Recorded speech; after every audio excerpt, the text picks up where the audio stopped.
गुलाम नबी आजाद अगले lieutenant governor हो सकते हैं जम्मू कश्मीर के।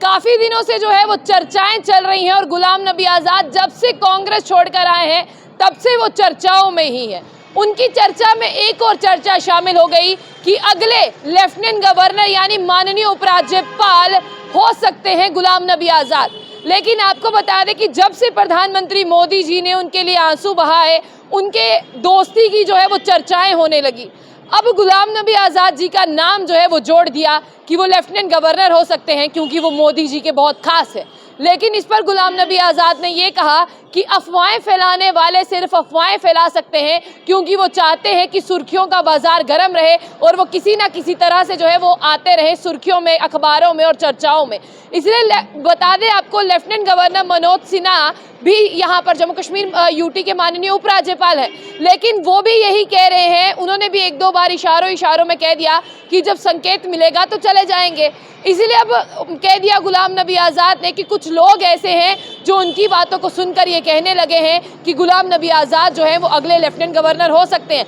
लेकिन उन्होंने कहा कि ये सिर्फ अफवाहें हैं और अफवाहें वही लोग फैलाते हैं जिन्हें जो है सुर्खियों में बने रहना है और मैं काम करने के लिए आया हूँ, मैं काम ही करूँगा। मेरे पास ऐसे बहुत से मौके थे जब मैं कुछ भी बड़ा बन सकता था, लेकिन मैंने कभी भी उन मौक़ों को नहीं चुना क्योंकि मैं जम्मू कश्मीर की उस जगह से गया हूँ कि मुझे सिर्फ जम्मू कश्मीर के लोगों के लिए जो है वो काम करना है, ना कि मुझे कोई गवर्नमेंट जॉब लेनी है, ना कि मुझे कोई फ़ायदा लेना है। इस बीच जो है अफवाहों के बाजार को ठंडा करने के लिए गुलाम नबी आज़ाद ने ये कहा कि ये सिर्फ र्यूमर्स है और कांग्रेस वाले जितने मर्जी र्यूमर्स फैलाते रहे, मुझे उनसे कोई फ़र्क नहीं पड़ता। मैं जम्मू कश्मीर की जनता के लिए काम करने आया हूँ और मैं हमेशा काम ही करते रहूँगा। डेमोक्रेटिक प्रोग्रेसिव आज़ाद पार्टी के चेयरमैन जिनका फाउंडेशन था, उसी फाउंडेशन डे वाले दिन ही उन्होंने ये कहा कि कुछ कांग्रेस के नेता ऐसे हैं जो ये भी अफवाहें फैला रहे हैं कि गुलाम नबी आज़ाद जो है वो वापस आने के लिए रास्ता देख रहे हैं। गुलाम नबी आज़ाद जो है वो चाहते हैं कि कांग्रेस उनके लिए दरवाज़ा खोले और वो आ जाए। उन्होंने कहा कि मेरी पार्टी जैसी मर्जी हो, मैं अपनी ही पार्टी में रहूँगा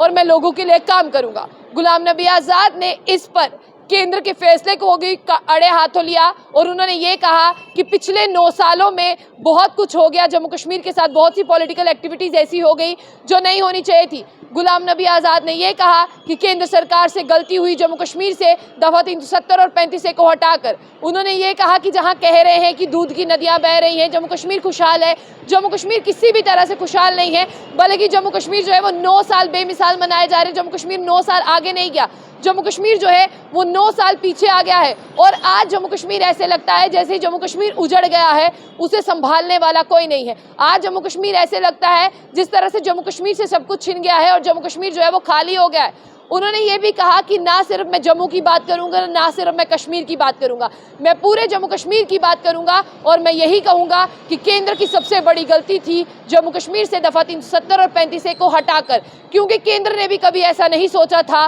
कि अगर हम यहाँ से दफ़ा 370 और 35 हटाएंगे यानी महाराजा हरि सिंह का दिया हुआ वो स्टेटस हटाएंगे जिससे जम्मू कश्मीर सबसे ऊंचा और सबसे अलग था, उसी स्टेटस को हटा दिया, महाराजा हरि सिंह जी को नीचा कर दिया। ये सारे केंद्र सरकार पर इल्ज़ाम लगाए गुलाम नबी आज़ाद ने। गुलाम नबी आज़ाद ने कहा कि मैंने अपनी पार्टी के लीडर्स को कहा है कि आपको किसी अगले लीडर्स पर यानी किसी अपोजिशन के लीडर पर जो है वो लालछन नहीं लगाना, इल्ज़ाम आयत नहीं करने, उनका नाम नहीं लेना। डेमोक्रेटिक आज़ाद पार्टी का एक निर्णय है, एक लक्ष्य है, वो आई है जम्मू कश्मीर के लोगों की सेवा करने के लिए। मैंने अपनी पार्टी के तमाम लीडर्स को कहा है कि आप सेवा करिए, कोई आपके बारे में जो भी बोलता है आप उसे दरकिनार करिए और आगे बढ़ते रहिए। यानी गुलाम नबी आज़ाद ने ये जो आग में हवा भड़क रही थी कि अगले लेफ्टिनेंट गवर्नर गुलाम नबी आज़ाद हो सकते हैं क्योंकि गुलाम नबी आज़ाद बहुत खास है। Ghulam Nabi Azad one nation one election की जो कमेटी है उसका भी हिस्सा है जिनसे बहुत सी रिव्यूज़ लिए जा रहे हैं, लेकिन गुलाम नबी आज़ाद ने ये कहा कि ऐसा कुछ नहीं है, मैं लेफ्टिनेंट गवर्नर नहीं हूँ क्योंकि लोग कहते हैं गुलाम नबी आज़ाद मोदी के खास है। मोदी जी गुलाम नबी आज़ाद के लिए रोए थे, इसलिए गुलाम नबी आज़ाद की पार्टी को भी मोदी जी की पार्टी की एक विंग कहा जाता है कि आने वाले चुनावों में अगर गुलाम नबी आज़ाद जी की एक भी सीट आ गई तो वो भी मोदी जी के साथ जाकर मिल जाएंगे, ऐसा जो है वो सोर्सेज बताते हैं। लेकिन गुलाम नबी आज़ाद ने कहा मेरी अपनी पार्टी है, मैं अपने लोगों के लिए काम करूँगा और मैं आने वाला लेफ्टिनेंट गवर्नर नहीं हूँ, ये सिर्फ कांग्रेस की उठाई हुई अफवाहें हैं। उन्होंने कहा मैं काम करने आया हूँ, मैं कोई नौकरी लेने नहीं आया, मैं जम्मू कश्मीर के लोगों के लिए काम करूँगा। हाँ, केंद्र की गलती है आर्टिकल 370 और 35 को हटाकर जम्मू कश्मीर 9 साल आगे नहीं, 9 साल पीछे चला गया पॉलिटिकल एक्टिविटीज़ में।